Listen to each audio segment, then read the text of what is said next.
So a few days ago, some of us watched a documentary on our Flex Day called Unidivide Us. This is a fairly new documentary. It's at the point where it's just really being screened, and we were one of the screening locations. It was even on their website.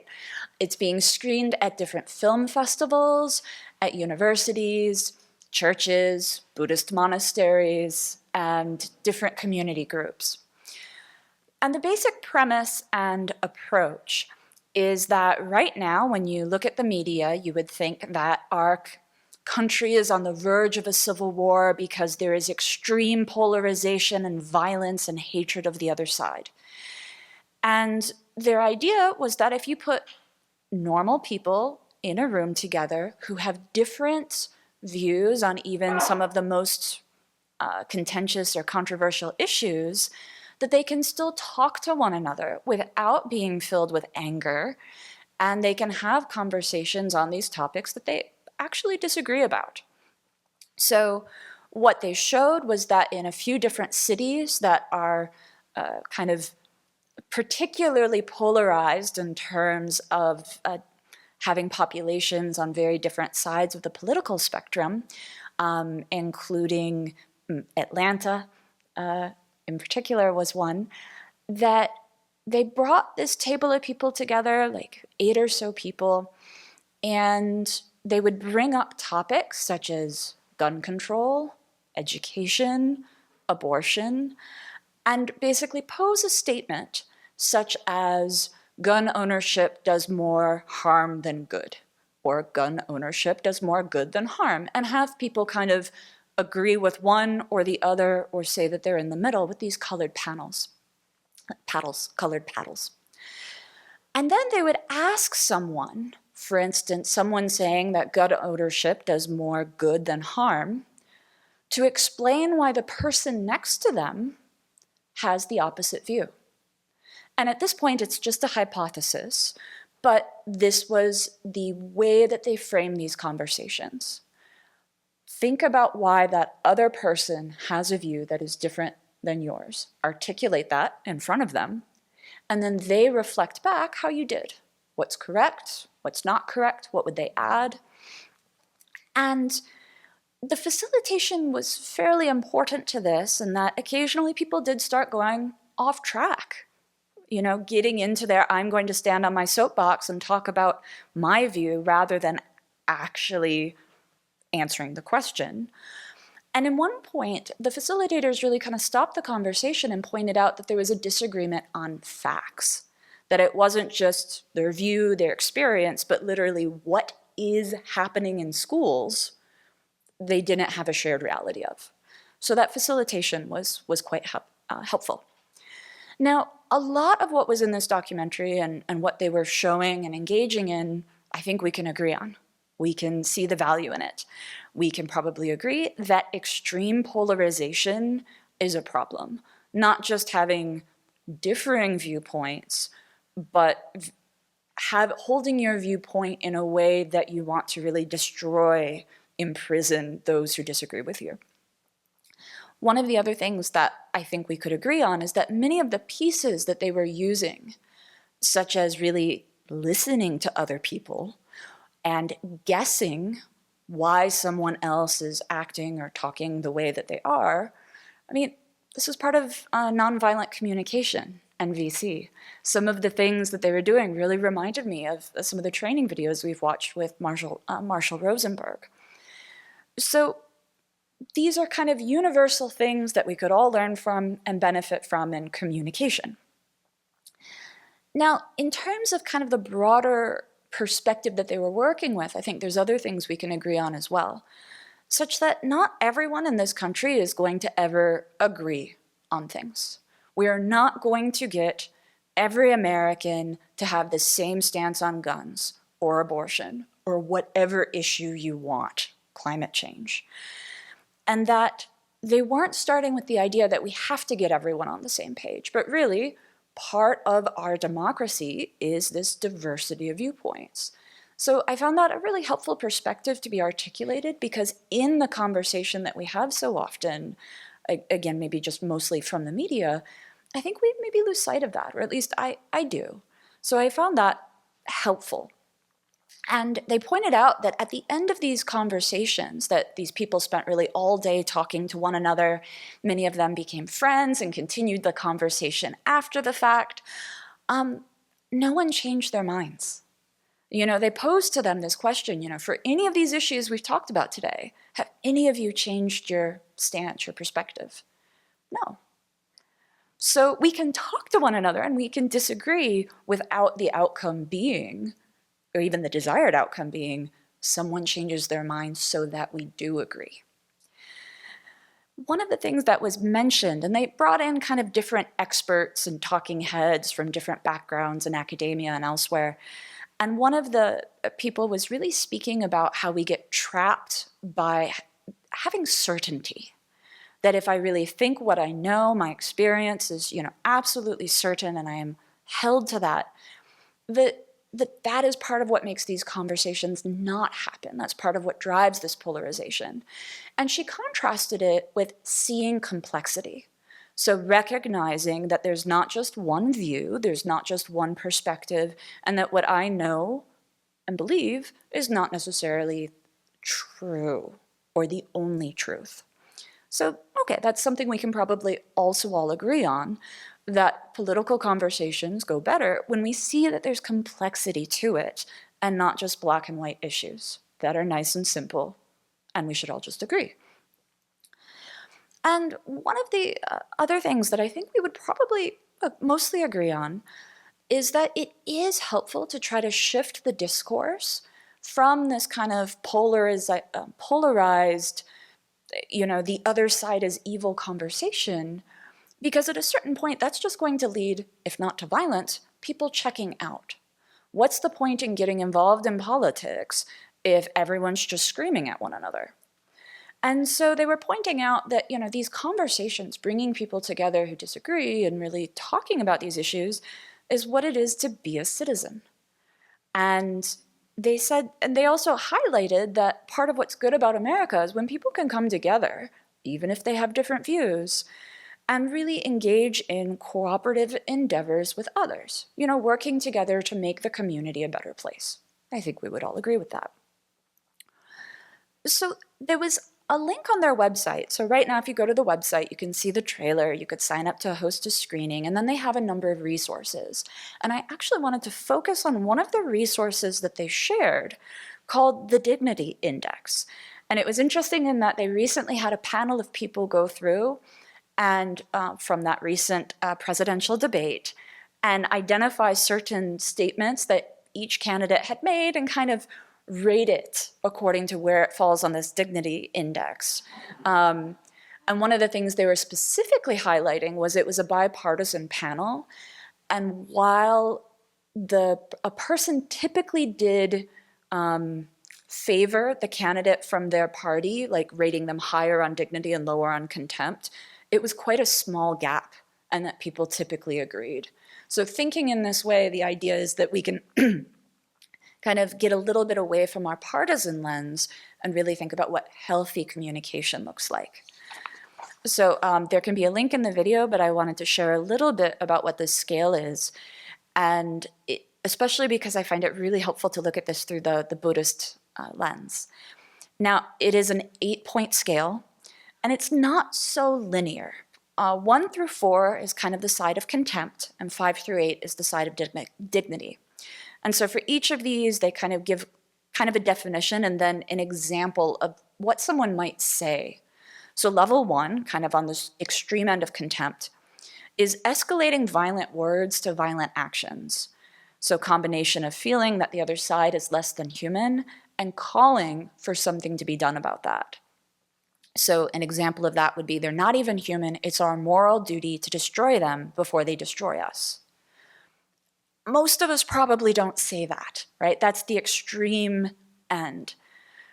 So certainly that is, from the Buddhist point of view, something that we wouldn't believe if we really sat down, had a calm mind, right? We recognize the dignity of all sentient beings.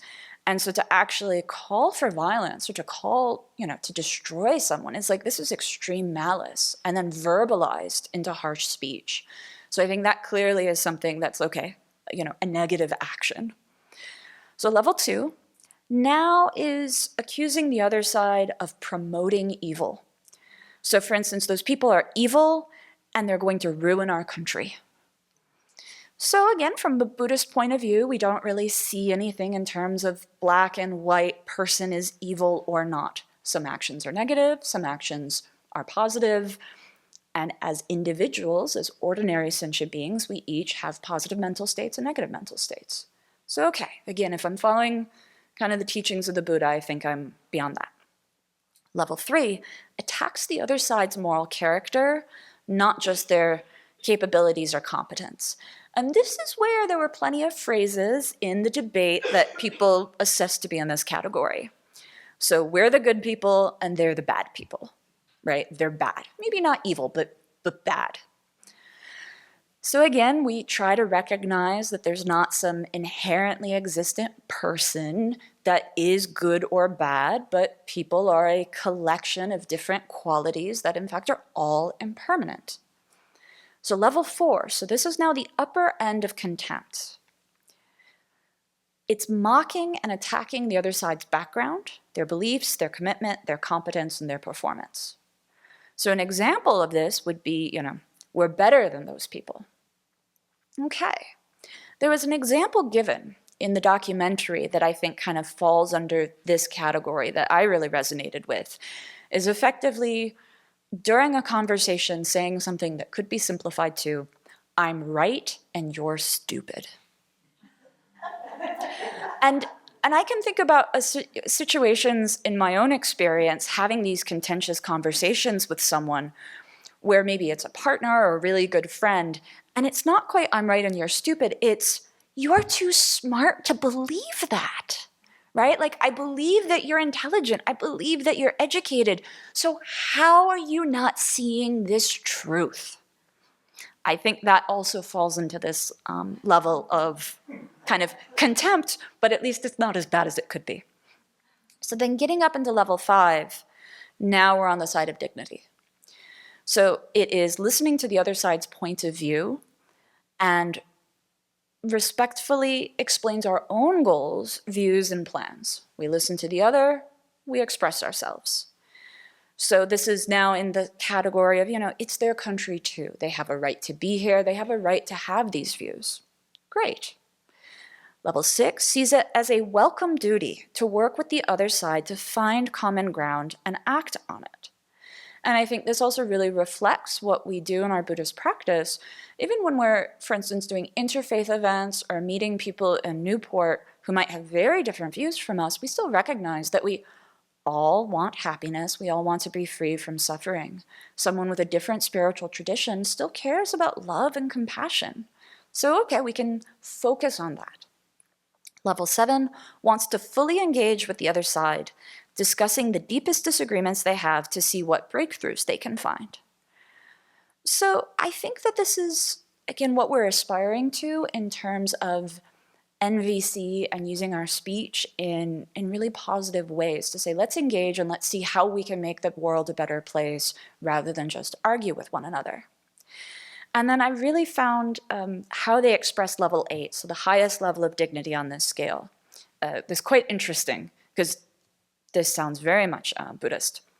I can see myself in every human being. I refuse to hate anyone, and I offer dignity to everyone. So certainly we focus so much on our similarities with others, the Buddha nature that all sentient beings have. Here they, of course, stopped with human beings, but we can expand that a little bit more. The cats don't cause too much political difficulties. But that, we recognize the dignity that every being has, that they have the capacity to become Buddhas, that they have been our child, our parent, our best friend in past lives. They have held different views than they currently do in other lives. And in the future, we will have a different relationship with them. So I found that scale interesting. That really resonated with me. But I did have some critiques of the documentary itself. And, the Buddha did tell us to analyze and not just accept anything, and I'm quite good at that part. And so there was just kind of two things that really stood out to me that were kind of baked into the premise in a way, and that were almost asserted to be truths. So the first was that they kept comparing the political class or political elite versus regular people. And so that still was setting up a sort of us versus them mentality. And it's interesting in that, what is someone born a member of the political class? Even one of the people that they kind of featured in this documentary, he's been very vocal in his community, and he said that he plans next year or soon to run for local office. Does that mean he's no longer a regular person? I mean, maybe he will just stay in local politics, but maybe then he'll move into state politics and then maybe run for Senate. This happens. So that notion that, there's Washington and there's the political elite and they are totally unlike us, I found that a bit questionable, and that they too want to be happy and want to avoid suffering and are doing their best and engaging in all of these actions for their reasons. So the second thing that was kind of their almost conclusion of how we fix the political discourse and make our country better, and this is a quote, that different communities can live in different ways and leave each other alone. So I have some issues with this, and one is just the notion of interdependence, right? That even though we at the Abbey here don't have guns and don't want guns on the property, our neighbors do hunt and shoot guns, and we hear it, and sometimes they might accidentally come onto our property, and maybe the bullets might come onto our property. Like, just the notion that you can draw these hard lines between communities is a little strange to me, let alone the fact that there's certain things our country can only do on the federal level, like foreign policy. And the second thing that I was thinking about really is that from our perspective, people are going to have different karma to be born in different places. And that we don't just have this kind of free will and self-determination to move to wherever our views maybe fit the laws. And, I was, to pick one example, thinking about, a young person who identifies as transgender and lives in one of these local communities where actually they might not have access to healthcare. They might not have access to sports teams or bathrooms in schools. Well, they're not necessarily in a position to just move to a community that is trans-friendly. So I found that to be a little bit of an interesting solution, to just let each community kind of self-determine what they want, because in a way that does agree with what the Christian nationalists want. Or there's a few other terms where they just want to make their own little thing. They don't need all of America, just part of it. So that for me was a little bit concerning, to have that just as an assumed kind of consequence of what they were positing. So for me, the takeaway is looking at these different approaches to really skillful communication, that I don't need to go out and learn all of these new techniques. I can just practice the Buddha's teachings. Those will help me, if I'm actually practicing them, to keep my mind calm in these contentious conversations, and to be able to use my speech in a virtuous way, avoiding harsh speech, avoiding, calling names or maliciousness in my mind. And to really have that big picture view that's not so focused on myself and my experience and me, but recognizing that each person has their own experience, their own karma, their reasons for believing what they do. And of course, then, to treat everyone with dignity, that we all have Buddha nature. Each and every one of us wants to be happy and to be free from suffering, and we go about it in different ways. So in that way, I think if I can keep practicing the Buddha's teachings, that hopefully that will, in its own way, help me contribute to making a more positive political discourse, at least in the local community around me, and through interdependence on the broader scale as well.